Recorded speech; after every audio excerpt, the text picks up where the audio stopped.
Hello student, कैसे हैं आप सभी। आई होप आप लोग अच्छे होंगे, पढ़ाई कर रहे होंगे। तो फ्रेंड्स, माना स्टडी में आप सभी का स्वागत है। तो आज की इस वीडियो में हम प्रश्नावली 1.1 की 3 नंबर क्वेश्चन से 7 नंबर क्वेश्चन से सभी क्वेश्चन को हम सॉल्व करेंगे। मतलब कि आज की इस वीडियो में हम 5 क्वेश्चन ये जो आपके दिए गए हैं 3 से लेकर 7 नंबर क्वेश्चन तक, इन सभी क्वेश्चन को सॉल्व करने वाले हैं। इसके पहले की वीडियो में हम 2 नंबर क्वेश्चन तक सॉल्व कर चुके हैं। और फ्रेंड्स, इसका जो भी इसका कॉन्सेप्ट था उसे हम पूरे डिटेल से बताए हैं। आप इसके पहले की वीडियो को देखिए अगर आपने नहीं देखा है तो।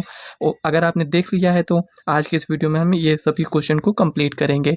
तो चलिए फ्रेंड्स, एक एक कर क्वेश्चन को हम सॉल्व करते हैं।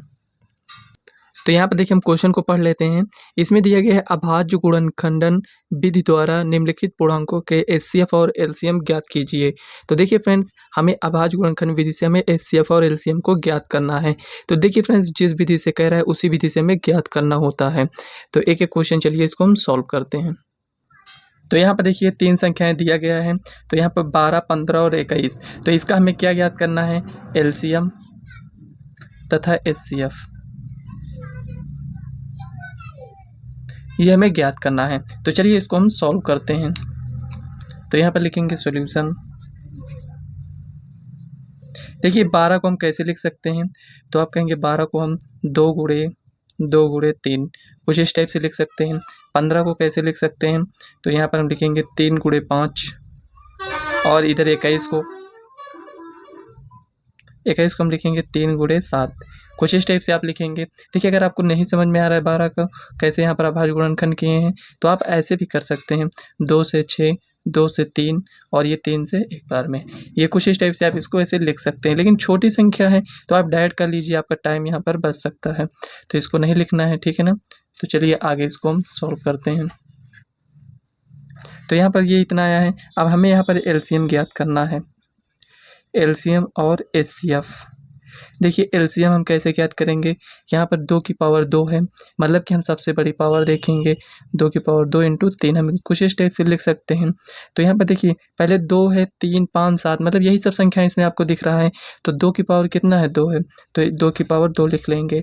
अब देखिए 3 में सबसे बड़ी पावर कौन सी है, यहाँ पर 1 है, यहाँ पर भी 1 है, यहाँ पर भी 1 है, तो एक ही बार लिखेंगे। अब देखिए 5 भी एक बार है, तो 5 को लिख लीजिए।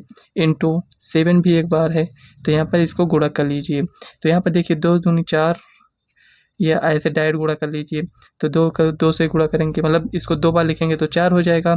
4 3 12, 12 पंचे 60, 60 को अगर हम 7 से गुणा करेंगे तो 7 42, मतलब कि 420 आएगा। ये इतना आपका आंसर आ गया। अब एचसीएफ में क्या होता है, हमें कॉमन देखना होता है। देखिए यहाँ पर 5 इसमें तो है लेकिन इन दोनों में नहीं है, जो कि यहाँ पर आप देख सकते हैं कि 3 इसमें भी है, इसमें भी है, इसमें भी है। अगर यहाँ पर 3 की पावर 2 होता और इसमें 1 होता तब भी हम केवल 3 को ही लिखते हैं। तो मतलब कॉमन होना चाहिए, मतलब ये आपको यहाँ पर ध्यान देना है। देखिए 3 एक बार है तो यहाँ पर 3 लिखेंगे। तो यहाँ पर देखिए आपका एलसीएम कितना आया है, 420, और एचसीएफ कितना आया है, 3 आया है। तो यही आपका फाइनल आंसर हो जाएगा। तो यहाँ पर देखिए पहला क्वेश्चन आपका कंप्लीट हो गया है। तो चलिए दूसरा क्वेश्चन लिखते हैं। तो यहाँ पर देखिए ये 3 संख्याएं दिया गया है, तो चलिए इसको लिखते हैं यहाँ पर। तो यहाँ पर ही हमें सॉल्यूशन करना है। तो 17 का देख लेते हैं क्या होता है। तो 17 देखिए एक अभाज्य संख्या है, तो इसको बहुत करेंगे, हम 1 गुणे 17 लिख सकते हैं। 23 भी एक अभाज्य संख्या है, तो इसको हमें 1 गुणे 23 लिखेंगे। और यहाँ पर 29 भी अभाज्य संख्या है, तो यहाँ पर 1 गुणे 29 लिखेंगे। ये हो गया। अब देखिए हमें एलसीएम लिखना है, तो यहाँ पर लिखेंगे एलसीएम, और यहाँ पर हम एचसीएफ निकालेंगे।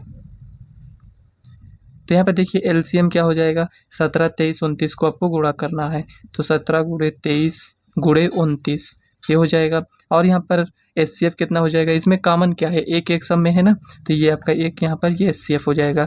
तो इसको गुणा कर लीजिए। तो यहाँ पर गुणा करेंगे तो 17 त्रिक 51 का 1 हो जाएगा, हासिल आया 5। तो 17 दूनी 34, 34 5 39 ये हो जाएगा, और इसको 29 से गुणा कर लेना है।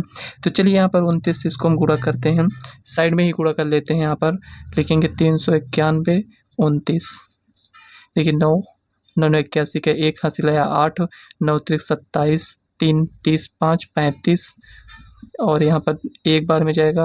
9 दूनी 18 का 8 हासिल आया 1, 3 दूना 6 1 7 ये हो गया। अब देखिए यहाँ पर 9 3 और यहाँ पर 13 हो जाएगा, 13 का 3 7 3 10 1 11 339। तो इसको हम इरेज कर देते हैं। तो यहाँ पर लिखेंगे 11,339। देखिए ये आपका फाइनल आंसर है। हमें एलसीएम एचसीएफ दोनों निकालना था, तो एलसीएम एचसीएफ आपका दोनों आ चुका है। तो चलिए नेक्स्ट क्वेश्चन लिखते हैं। तो यहाँ पर नेक्स्ट क्वेश्चन, यहाँ पर 8, 9 और 25 दिया गया है। तो यहाँ पर 8 को लिखते हैं और यहाँ पर 9 को, 25 को, सबका हम क्या करेंगे, अभाज्य गुणनखंड करेंगे। तो यहाँ पर 8 को हम क्या लिख सकते हैं, 2 गुणे 2 गुणे 2।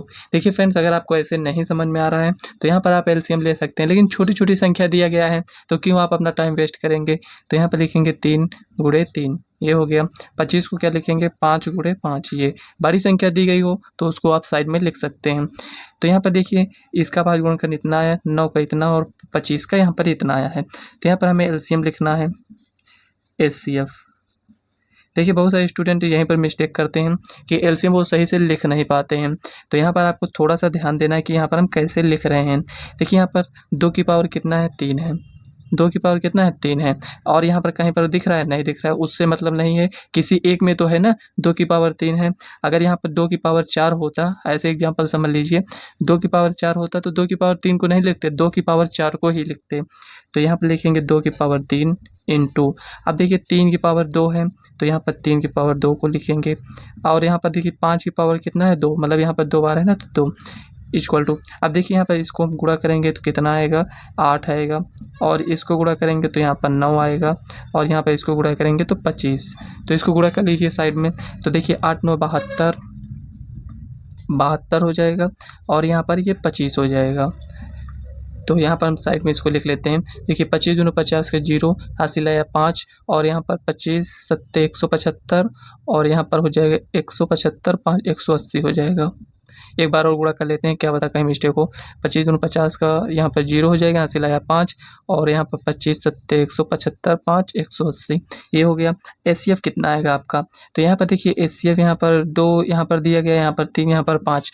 क्या किसी में आपको कुछ कॉमन दिख रहा है, नहीं दिख रहा है। तो जहाँ कुछ नहीं होता वहाँ वैसे भी एक होता है, यहाँ कुछ नहीं है, यहाँ भी कुछ नहीं है, इसीलिए फ्रेंड्स इसको लिखते नहीं हैं, आपको यहाँ पर समझना है। तो यहाँ पर आपको कुछ भी कॉमन नहीं दिख रहा है, तो यहाँ पर इसका एचसीएफ कितना हो जाएगा, 1 होगा। तो यही आपका ये एलसीएम हो गया, ये एचसीएफ हो गया, यही आपका फाइनल आंसर है, ठीक है ना, ये इसमें का है। तो चलिए नेक्स्ट क्वेश्चन देखते हैं क्या दिया गया है।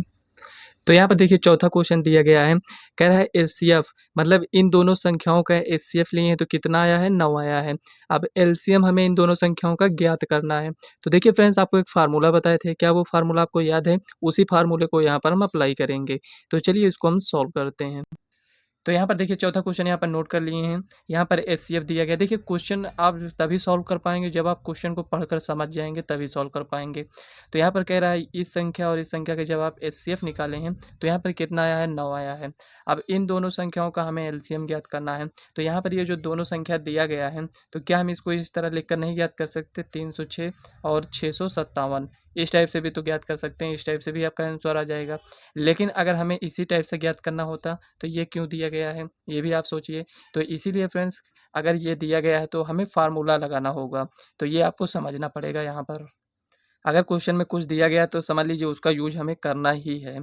तो यहाँ पर ये दिया गया है तो इसका हम यूज करेंगे। तो चलिए यहाँ पर लिखते हैं, जो आपके यहाँ पर क्या था, पहली संख्या, या फिर पहले उसको हम लिख लेते हैं क्योंकि हमें एलसीएम ज्ञात करना है ना। तो यहाँ पर लिखेंगे एलसीएम गुणे एचसीएफ इक्वल टू पहली संख्या गुणे दूसरी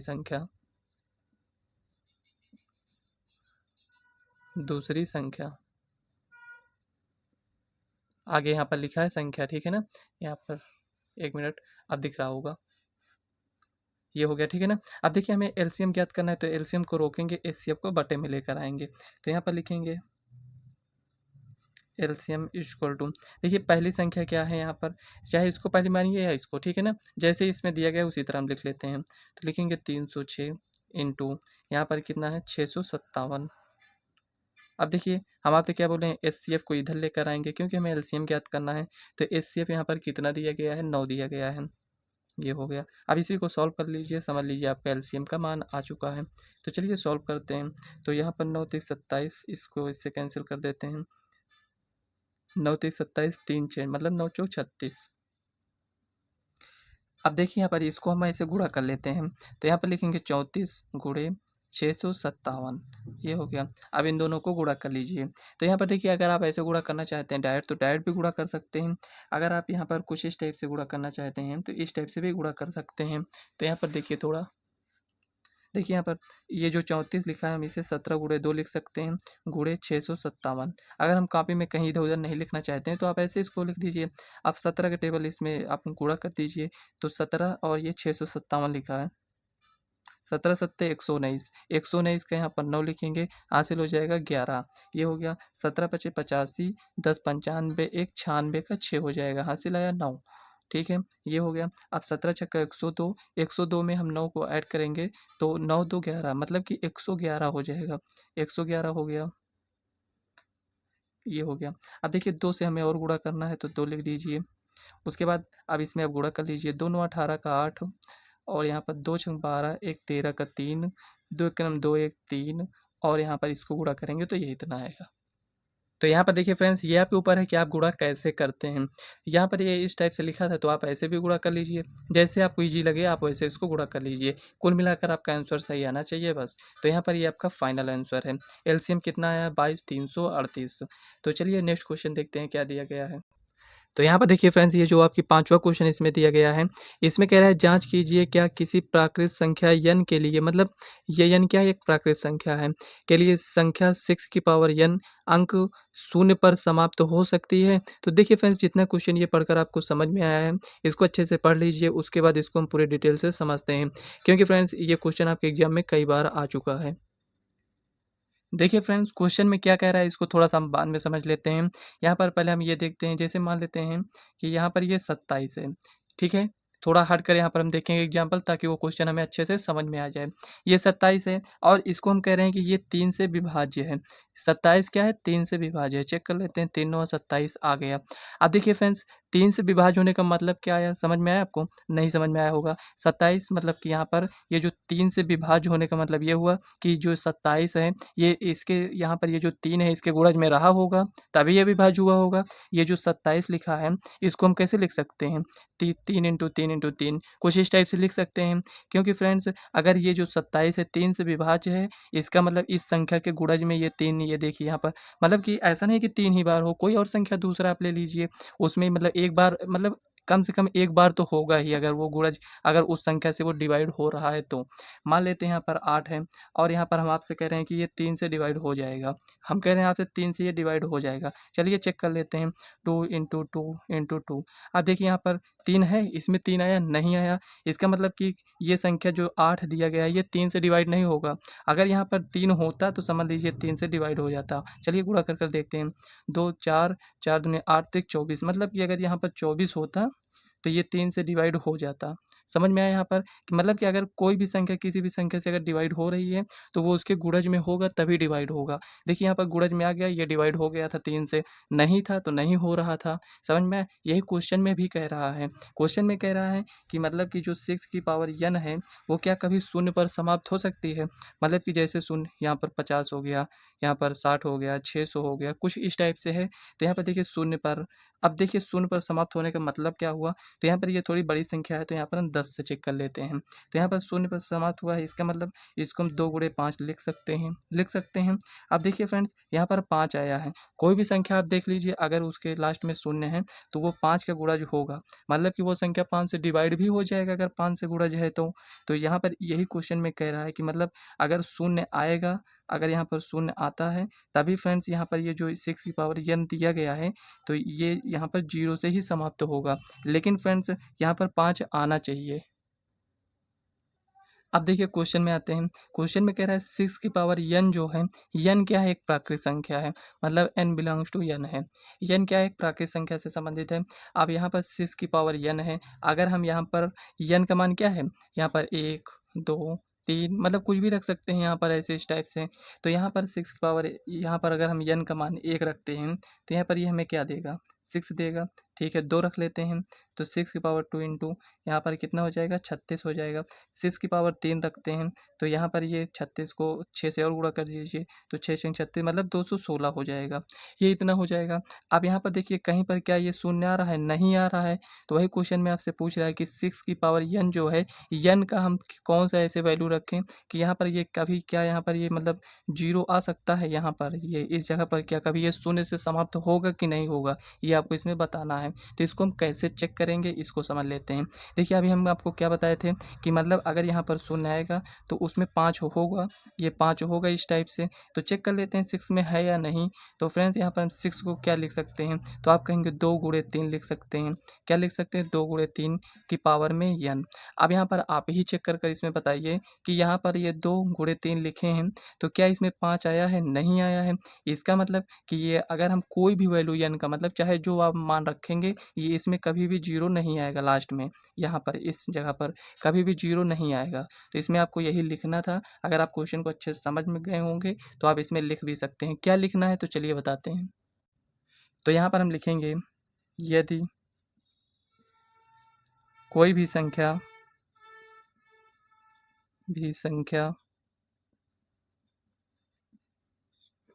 किसी भी संख्या से विभाजित होती है, किसी भी संख्या से विभाजित होगी,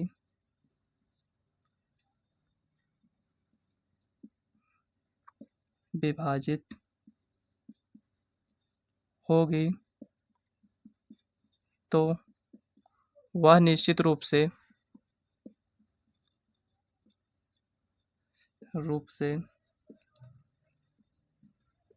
उस संख्या का गुणज होगा, संख्या का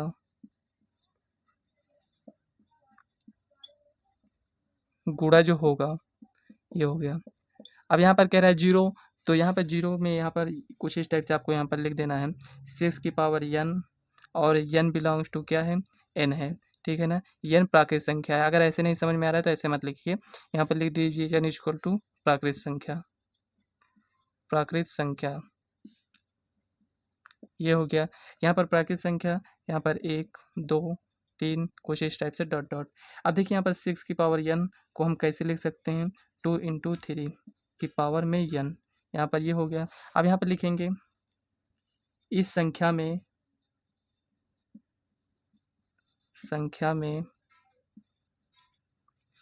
5 नहीं है तथा 6 की पावर n कभी भी n बिलोंग्स टू n के लिए शून्य पर समाप्त नहीं होगी, समाप्त नहीं होगी।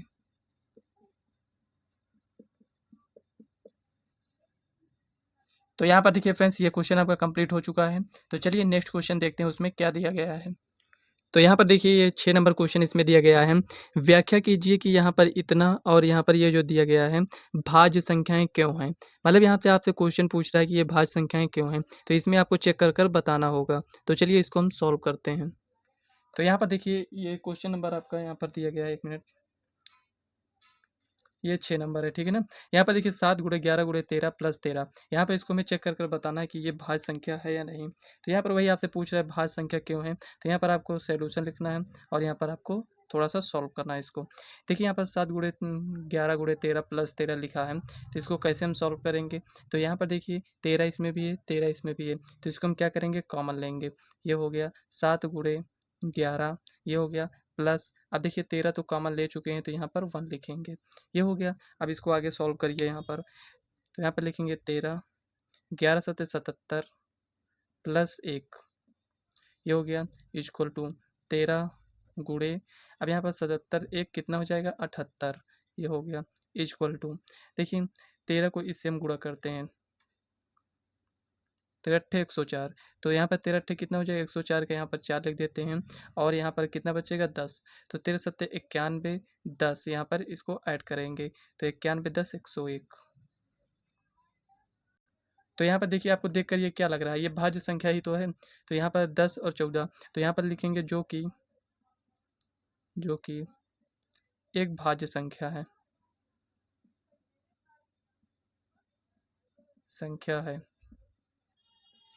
ये आपको इस टाइप से लिख देना है।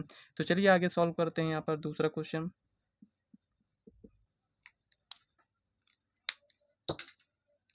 तो यहाँ पर ये दिया गया है 7 × 6। एक मिनट इसको नोट कर लेते हैं पहले। तो चलिए इसको हम चेक करते हैं। तो यहाँ पर देखिए 5 इसमें भी है, 5 इसमें भी है, तो इसमें से हम 5 तो कॉमन ले ही सकते हैं। तो यहाँ पर लिखेंगे सॉल्यूशन पहले। तो यहाँ पर इसको सबको लिख लेते हैं 7 × 6 × 4 × 3 × 2 × 1 प्लस यहाँ पर देखिए 5 कॉमन ले लिए हैं, तो यहाँ पर 1 बचेगा। इसको सॉल्व कर लीजिए। तो यहाँ पर देखिए इसको सॉल्व करेंगे, तो यहाँ पर देखिए 7×6 = 42 और इसको गुणा कर लीजिए।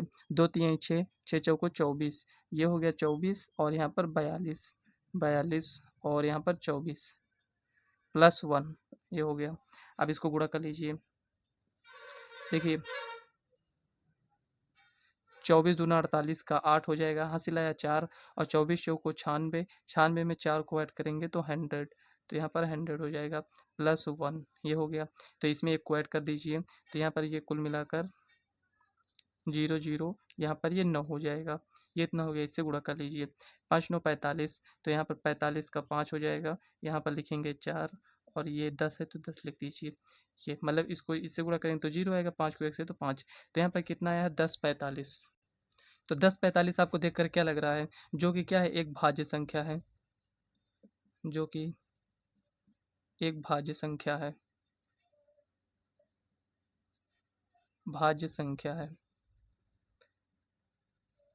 अभाज्य संख्या में क्या होता है कि वो किसी भी संख्या से डिवाइड नहीं होगा, मतलब या तो वो स्वयं से होगा या फिर 1 से होगा। तो ये क्या है, भाज्य संख्या है। यहाँ पर भी आप देख सकते हैं, यहाँ पर इसके गुणज में क्या है, 5 है, तो इसका मतलब कि ये पहले तो देखें तो 5 से ही हो सकता है। तो यहाँ पर ये गुणज में लिखा है ना, तो यहीं से आप इसको समझ सकते हैं। तो चलिए नेक्स्ट क्वेश्चन देखते हैं क्या दिया गया है। तो यहाँ पर देखिए क्वेश्चन में दिया गया है, कह रहा है किसी खेल के मैदान के चारों ओर एक वृत्ताकार पथ है। इस मैदान का एक चक्कर लगाने में सोनिया को 18 मिनट लगते हैं, जबकि इसी मैदान का एक चक्कर लगाने में रवि को 12 मिनट लगते हैं। मान लीजिए वे दोनों एक ही स्थान और एक ही समय पर चलना प्रारंभ करके एक ही दिशा में चलते हैं, तो कितने समय बाद वे पुनः प्रारंभिक स्थान पर मिलेंगे। तो यहाँ पर आपको थोड़ा सा ध्यान देना है। चलिए क्वेश्चन में क्या कह रहा है इसको पहले समझ लेते हैं। देखिए फ्रेंड्स, यहाँ पर एक वृत्ताकार पथ है मान लेते हैं, ठीक है ना। यहाँ पर ये एक वृत्ताकार पथ है, तो यहाँ पर कह रहा है कि यहीं से दोनों चलना स्टार्ट करते हैं। तो इसको यहाँ पर सोनिया को एक चक्कर लगाने में कितना समय लगता है, 18 मिनट, ठीक है। और रवि को कितना लगता है, 12 मिनट। तो इसी तरह वो चलते रहते हैं, इसी तरह वो ऐसे ऐसे चलते रहते हैं, तो कितने मिनट बाद वो दोबारा फिर से इसी में मिलेंगे, यहीं पर। तो ये आपको इसमें बताना है। तो इसमें कैसे आपको बताना है ये समझ लीजिए। देखिए ये एक चक्कर यहाँ से लगाएगा, मान लेते हैं सोनिया, यहाँ पर लिख देते हैं ताकि समझ में आए। सोनिया, ये हो गया। यहाँ पर ये रवि। अब देखिए ये एक चक्कर यहाँ से लगाया, तो यहाँ पर पहुँचे तो 18 मिनट हो गया, ठीक है। अब यहाँ से ये एक चक्कर और लगाएगी, तो यहाँ पर +18 हो जाएगा, मतलब कि 36, ये हो गया। अब यहाँ से देखिए ये 36 तक आने में इसको कितने चक्कर लगाने होंगे, 3, मतलब इतना जाएगा तो 12, इतना जाएगा तो यहाँ पर 24, इतना जाएगा तो 36, मतलब कि जितनी देर में ये 2 चक्कर लगाएगी उतनी देर में ये कितने चक्कर लगाएगा, 3 चक्कर। तो मतलब यही हमारा 36 आंसर आएगा। लेकिन अब यहाँ पर देखिए छोटी संख्या दिया गया है, तो यहाँ तो हमें समझ में आ गया। तो यहाँ पर हमें एचसीएफ निकालना है कि एलसीएम निकालना है, यही तो हमें यहाँ पर समझना है। कुछ स्टूडेंट क्या करते हैं, इसमें एचसीएफ निकाल देते हैं, जबकि इसमें आपको एलसीएम निकालना है। एलसीएम निकालने का मतलब हमें ये यहाँ पर देखना है कि इसमें ऐसी कौन सी संख्या आएगी, मतलब छोटी से छोटी संख्या कौन सी आएगी जिसको ये दोनों संख्या क्या करे, डिवाइड कर दे। मतलब कि यहाँ पर 18 से भी डिवाइड हो जाए और 12 से भी डिवाइड हो जाए, हमें उस संख्या को यहाँ पर देखना है। तो कौन सी संख्या होगी, 36 ही तो होगी। 18 दूनी 36, 12 36, तो यही आपका आंसर हो जाएगा। तो चलिए इसको कैसे लिखना है उस तरीके से इसको हम लिखते हैं। तो यहाँ पर हम ऐसे लिख देते हैं, थोड़ा सा ऐसे विड टाइप का बना देते हैं। 1 मिनट साइज नहीं बन पाया है, ये है, ठीक है ना। ये तो दोनों इस साइड में ऐसे जा रहे हैं, यहाँ से चलना प्रारंभ करते हैं। तो यहाँ पर लिखेंगे सोनिया को एक चक्कर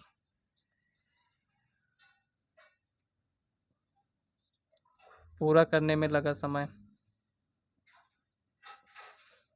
करने में लगा समय